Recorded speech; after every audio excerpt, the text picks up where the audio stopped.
এনবিআরের রাজস্ব আহরণের লক্ষ্যমাত্রা পূরণে সন্দিহান বিশ্লেষকরা। মাঝপথে কর ছাড় তুলে নিলে আস্থা হারাবে সরকার। ২৫০০ কোটি টাকা ধার নিল ইসলামী ব্যাংক, আজও মতিঝিলে কর্মসূচি। আমানত ফেরত পেতে আবারও সড়কে ৫ ব্যাংকের গ্রাহকরা।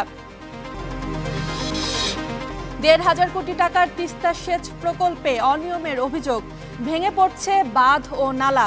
বাড়তি খরচ গুনছেন উত্তরের কৃষকরা। মেহেরপুরে আমের বাম্পার ফলনে বিপাকে ব্যবসায়ীরা। জিআই স্বীকৃতিতেও বাড়ছে না রপ্তানি, উদ্যোগ নেওয়ার আশ্বাস কৃষি অফিসের।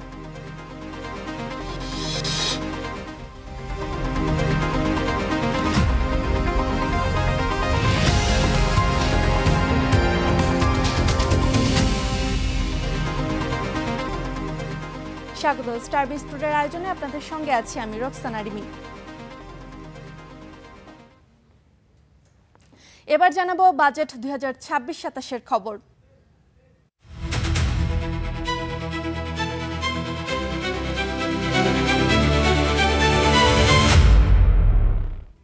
এবার বিস্তারিত। নতুন অর্থ বছরে বড় রাজস্ব লক্ষ্যমাত্রা দেয়া হয়েছে এনবিআরকে, কিন্তু বিশাল এ লক্ষ্যমাত্রা পূরণ নিয়ে সন্দিহান বিশ্লেষকরা। আর ঘাটতি পূরণে মাঝপথে অব্যাহতি তুলে নিলে আস্থা হারাবে সরকার। বিস্তারিত মাঝার মাহবুবের প্রতিবেদনে। প্রত্যেক বাজেটেই রাজস্ব আহরণে বড় লক্ষ্যমাত্রা দেওয়া হয় এনবিআরকে, কিন্তু ঘাটতি থাকায় বছরের মাঝামাঝিতে কমিয়ে দেওয়া হয় লক্ষ্যমাত্রা। এরপরেও এনবিআরের পিছু ছাড়ে না ঘাটতি। বিগত কয়েক বছরের ধারাবাহিকতায় এখন পর্যন্ত সবচেয়ে বড় ঘাটতি ২০২৫-২৬ অর্থ বছরে। শুধুমাত্র লক্ষ্যমাত্রা কমিয়ে দেয়াই নয়, অধ্যাদেশ জারি করে সরকারকে কখনো তাৎক্ষণিক তুলে নিতে হয়েছে নানা অব্যাহতি। ভ্যাট শুল্ক বসাতে হয়েছে পণ্য ও সেবার উপর। ২০২৫ সালের জানুয়ারিতে দুটি অধ্যাদেশেই শতাধিক পণ্য ও সেবায় ভ্যাট ও সম্পূরক শুল্ক বাড়ায় সরকার, যার তালিকায় ছিল মোবাইল ইন্টারনেট ও আমদানিকৃত ফলসহ শতাধিক পণ্য ও সেবা। নতুন অর্থবছরেও এনবিআরের সামনে ৬,০৪,০০০ কোটি টাকার বিশাল লক্ষ্যমাত্রা অর্জনে হোঁচট খেলে পুরনো পথেই সরকারকে হাঁটতে হতে পারে বলে শঙ্কা অর্থনীতি বিশ্লেষকদের। ঋণ নেওয়া তো এত সহজ না, কারণ বিদেশিরা আপনাকে ঋণ দেওয়ার আগে অনেক কিছু চিন্তা করে দিবে। বাজেট সহজে খুব বেশি জায়গায় কমাতে পারবে না, কারণ রাজনৈতিক সরকার প্রতিশ্রুতি আছে, মানুষ এক্সপেকটেশন আছে। তাহলে একটা রিস্ক থেকে যায়, তখন হয়তো আবার ওই করের জায়গাটায় কোনো আনএক্সপেক্টেড পরিবর্তন হয়ে যেতে পারে।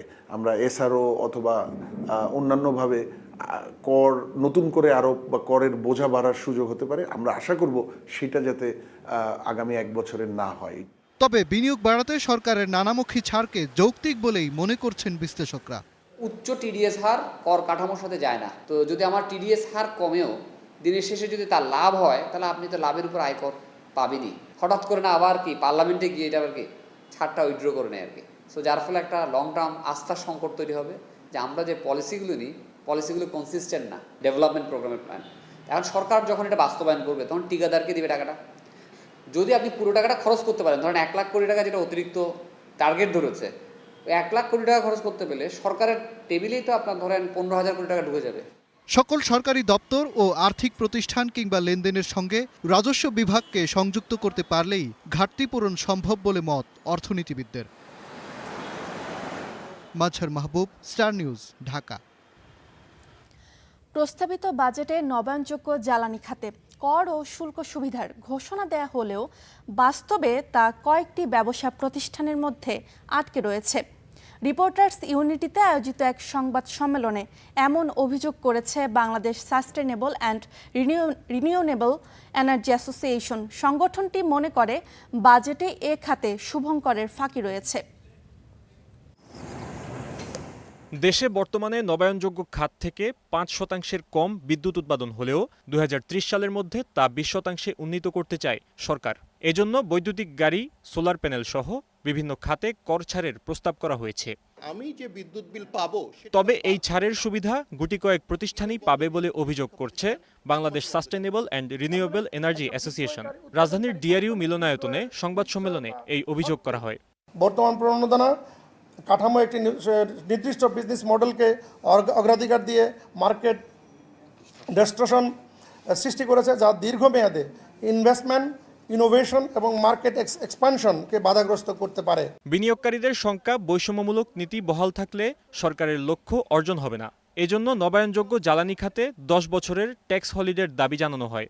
পুরো একটা সেক্টরকে বাদ দিয়ে আপনি এনার্জি সিকিউরিটি বা জনবান্ধব রিনিউয়েবল এনার্জি করবেন কিভাবে? আর এই সেক্টরের সাথে যতজন জড়িত আছে তার কি সবার চাকরি লুজ করবে, তো চাকরি হারাবে। বিএসআরইএ মনে করে দেশের বিভাগীয় শহরের সকল ভবনের ছাদগুলোর মাত্র 25% ব্যবহার করেই 8000 মেগাওয়াট বিদ্যুৎ উৎপাদন সম্ভব। Fahim Yusuf, star News, Dhaka.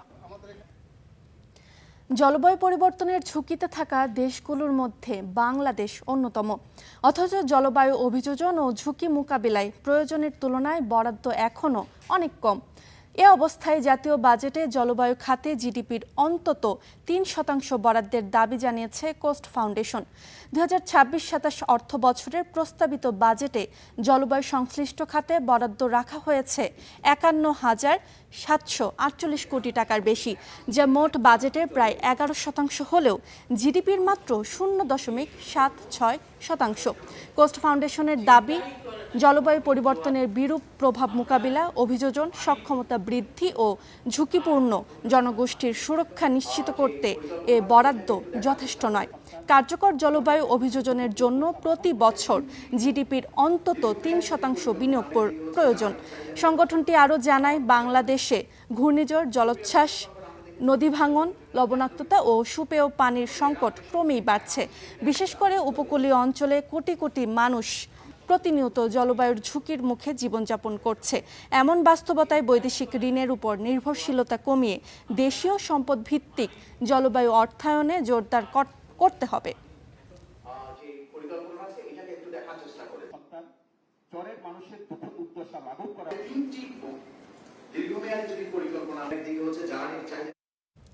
কদিন বিরতির পর আবারও আন্দোলন শুরু হয়েছে ইসলামী ব্যাংক ইস্যুতে।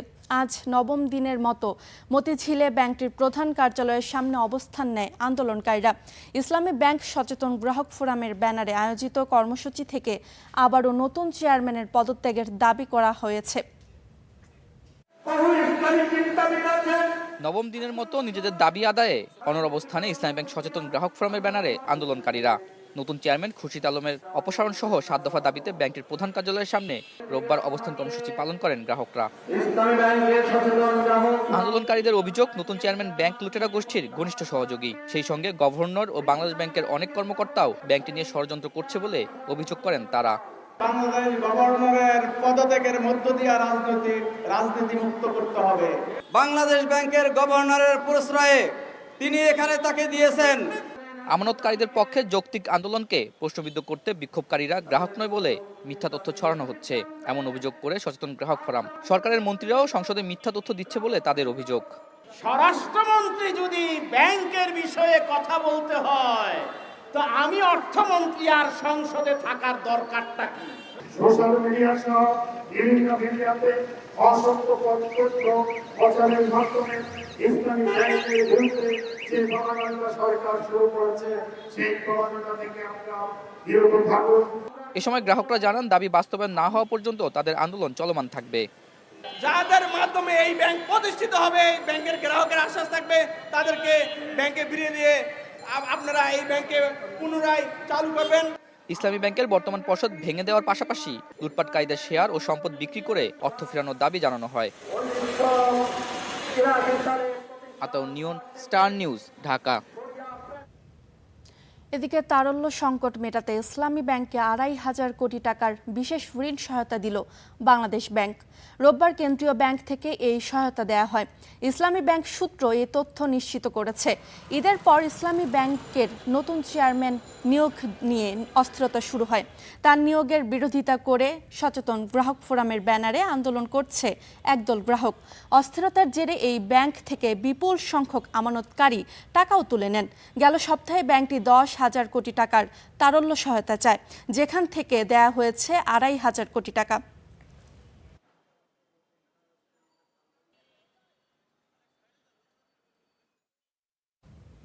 হেয়ার কাট বাতিল, পাচারের টাকা দেশে ফেরানো আর ব্যাংক লুটেরাদের শাস্তি চান সম্মিলিত ইসলামী ব্যাংকের আমানতকারীরা। রোববার গুলশানে ইউনিয়ন ব্যাংকের সামনে অবস্থান কর্মসূচি থেকে এ দাবি জানানো হয়। পাশাপাশি একীভূত 5 ব্যাংকের লেনদেন স্বাভাবিক করার দাবিও তাদের। শরিয়া ভিত্তিক একীভূত 5 ব্যাংকের অনেক গ্রাহক এখনো নীতিমালা অনুযায়ী আমানতের টাকা তুলতে পারছেন না। তাই তো আবারও সড়কে নেমে এলেন শতাধিক আমানতকারী। রোববার গুলশানে ইউনিয়ন ব্যাংকের প্রধান কার্যালয়ের সামনে অবস্থান নেন তারা। দাবি ফিরিয়ে দিতে হবে পুরো মুনাফা সহ আমানতের অর্থ। আমাদের হেয়ার কার্ডটা বাতিল করুন। আমরা বাঁচতে চাই, আমরা আমানতকারী। যেই দেশের সম্মানিত ব্যাংক দেউলিয়া হয়ে যায়, আর্থিক ঋণ খেলাপি হয়, সেই দেশ অর্থনীতি ধ্বংস হয়ে যায়। বলা হয় যে হ্যাঁ আপনাদের টাকা পাবেন এই আশ্বাস দিয়ে আমাদেরকে ফিরে আসতে হয়। আমাদের পুরো টাকা আমরা পাই না। ব্যাংকে লেনদেন হয় না, কিন্তু ব্যাংকের টাকা তো তারা ঠিকই বেতন পাইতেছে, তারা বোনাস পাইতেছে, তারা কোরবানি দিতে পারতেছে, আর আমাদের দেয়ালে পিঠ থেকে গেছে। কেন্দ্রীয় ব্যাংকের নির্বাহী পরিচালক ও ইউনিয়ন ব্যাংকের প্রশাসক বলছেন, তহবিল পেলে পরিশোধ করা হচ্ছে আমানতকারীদের অর্থ। ডে টু ডে অপারেশন যেটা, এটা যাতে স্মুথ হয়, প্রফিটের টাকাগুলো যাতে ঠিকমতো তুলতে পারে। রেজুলেশন স্কিমের যে প্রেসক্রিপশন আছে, প্রেসক্রাইব ফরম্যাট আছে, সেই অনুযায়ী আমরা দিতে থাকবো যতক্ষণ পর্যন্ত আমরা ফান্ড থাকে আমাদের। সম্মিলিত ইসলামী ব্যাংকের লেনদেন স্বাভাবিক করতে সরকার কাজ করছে বলে জানিয়েছে কেন্দ্রীয় ব্যাংক।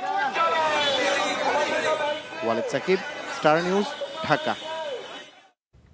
বাজেট ঘোষণার পরবর্তী প্রথম কার্যদিবসে পুঁজিবাজারের সূচকের বড় উত্থান হয়েছে। প্রধান বাজার ঢাকা স্টক এক্সচেঞ্জের সূচক বেড়েছে প্রায় 105 পয়েন্ট। আজ মোট লেনদেন হয়েছে 1358 কোটি টাকা। লেনদেন হওয়া প্রতিষ্ঠানগুলোর মধ্যে দাম বেড়েছে 246টির, কমেছে 96টি ও অপরিবর্তিত রয়েছে 50টি প্রতিষ্ঠানের শেয়ারের দাম।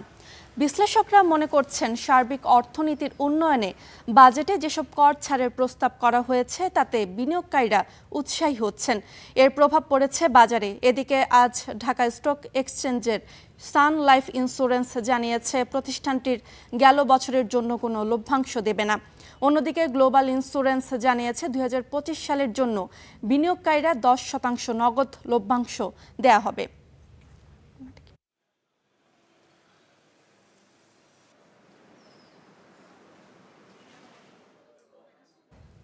শেয়ার বাজারে গতিশীলতা বৃদ্ধিতে দেশে দ্রুত কমোডিটি এক্সচেঞ্জ প্রতিষ্ঠার দাবি জানিয়েছে চট্টগ্রাম স্টক এক্সচেঞ্জ সিএসই। দুপুরে সিএসই কার্যালয়ে এক সংবাদ সম্মেলনে চট্টগ্রাম স্টক এক্সচেঞ্জের কমোডিটি সেগমেন্টকে 5 বছরের জন্য কর অবকাশ দেয়া, পুঁজিবাজারে তালিকাভুক্ত ও অতালিকাভুক্ত কোম্পানির কর হারের ব্যবধান 10% রাখার দাবি জানানো হয়। সেই সাথে নতুন তালিকাভুক্ত কোম্পানির আয় 3 বছর করমুক্ত রাখা সহ আরও কয়েকটি দাবিও জানানো হয়। এ সময় দেশে বড় স্থাপনা নির্মাণ ও দীর্ঘস্থায়ী বিনিয়োগের ব্যাংক খাতের বদলে পুঁজিবাজার থেকে অর্থ সংগ্রহের পরামর্শ দেন চট্টগ্রাম স্টক এক্সচেঞ্জের কর্মকর্তারা। অনিবাসী যে ব্যক্তি বা প্রতিষ্ঠানকার কাছ থেকে আমরা কারিগরি এবং টেকনিক্যাল সেবা নেই এবং তার বিপরীতে যে আমরা ফি পরিশোধ করি, এর উপর 20% উচ্ছে কর কর্তনের বিধান আছে এবং সফটওয়্যার মেইনটেনেন্স খাতে 15% ভ্যাট কর্তনের বিধান আছে। এটিকে আমরা যেহেতু ডিজিটালাইজেশনের জন্য এগুলো খুবই গুরুত্বপূর্ণ, এজন্য আমরা এই উচ্চ করটাকে 10% এবং ভ্যাটটাকে 5% হ্রাস করার জন্য আমরা প্রস্তাব রেখেছি। দেখছেন স্টার বিজ টুডে, ফিরছে একটু পর, সঙ্গেই থাকুন। দেখছেন স্টার বিজ টুডে। বড় ঋণ খেলাপিদের কাছ থেকে অর্থ আদায়ে সরকার ও বাংলাদেশ ব্যাংক যৌথভাবে কাজ করছে বলে জানিয়েছেন জনতা ব্যাংকের ব্যবস্থাপনা পরিচালক মোহাম্মদ মুজিবুর রহমান। রোববার সকালে রংপুর নগরীর ব্র্যাক লার্নিং সেন্টারে জনতা ব্যাংকের রংপুর বিভাগীয় শাখা ব্যবস্থাপক সম্মেলনে প্রধান অতিথির বক্তব্যে এসব কথা বলেন তিনি। বলেন, ঋণের বিপরীতে বন্ধক রাখা সম্পদ নিলাম করা ও আইনি প্রক্রিয়া, এছাড়া বিদেশে পাচার হওয়া অর্থ ফিরিয়ে আনার মাধ্যমে খেলাপি ঋণ পুনরুদ্ধারের উদ্যোগ নেওয়া হয়েছে। এ লক্ষ্যে ইতোমধ্যে 11টি আন্তর্জাতিক ল ফার্মের সঙ্গে চুক্তিও হয়েছে। কয়েকটি প্রতিষ্ঠানের বিদেশে থাকা সম্পদের তথ্য চিহ্নিত করা হয়েছে বলে জানান তিনি। এ সময় এমডি জানান, রংপুর বিভাগের সর্বাধিক কৃষি ঋণ বিতরণ করা হবে।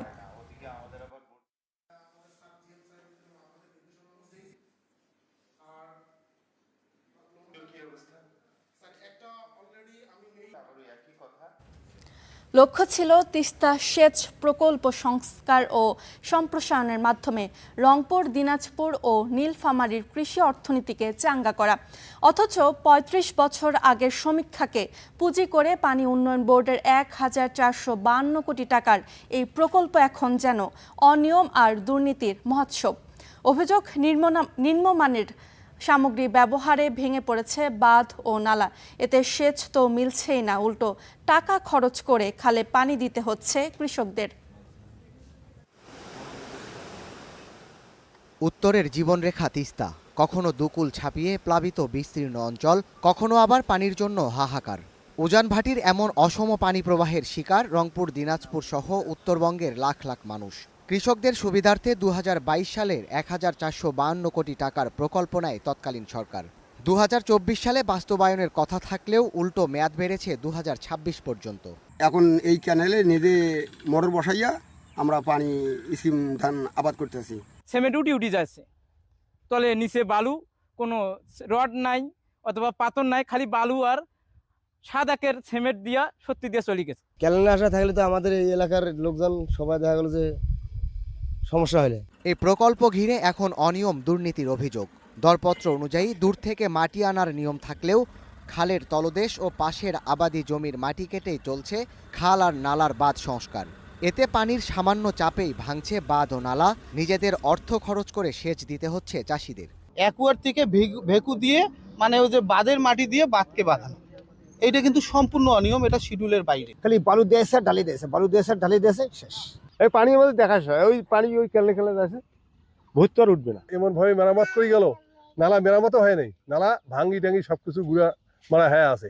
পানি যে ছাড়বে তার আগে আগে ওটা ভাঙ্গি চুরি শেষ হয়ে গেছে, তাতে কোনো লাভ হয়নি, আমাদের বরং আরো ক্ষতি হয়েছে। এই নিয়ে আমরা কথা বলছি, দেখি আমাদের মানে হুমকি অনেক দেশে। আর অন্যদিকে নিম্নমানের সামগ্রীর কারণে নির্মাণের কয়েক মাসেই ধসে পড়ছে সিসি ঢালাই। পার রক্ষায় জিও ব্যাগের পরিবর্তে ফেলা হয়েছে চটের বস্তা। এসবের প্রতিবাদ করায় পানি উন্নয়ন বোর্ডের কর্মকর্তা ও ঠিকাদারের লোকজনের হামলার শিকার হচ্ছেন স্থানীয়রা।